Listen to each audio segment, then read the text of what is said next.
আনন্দ সংবাদ, ধর্মীয় সংবাদ। প্রতি বৎসরের ন্যায় এবারও মহাকালধাম প্রাঙ্গণে 19শে শ্রাবণ মঙ্গলবার শিব ঝুলনযাত্রা উপলক্ষে 7 দিনব্যাপী শ্রীমদ্ ভাগবত পাঠ।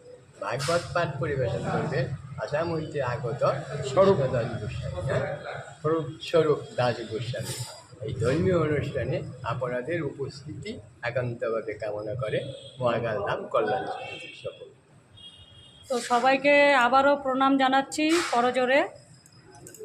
আর আপনারা শুনে নিলেন, বুঝতে যদি অসুবিধা হয় এই দাদাও বলছে শুনে নিন। পুরো ডিটেলসটা বলে দাও তো নিচের থেকে। শ্রী শ্রী রাধাকৃষ্ণের হুম শ্রী শ্রী রাধাকৃষ্ণের ঝুলন যাত্রা উপলক্ষে 7 দিনব্যাপী ভাগবত পাঠ 19শে শ্রাবণ থেকে 25শে শ্রাবণ পর্যন্ত সোমবার পর্যন্ত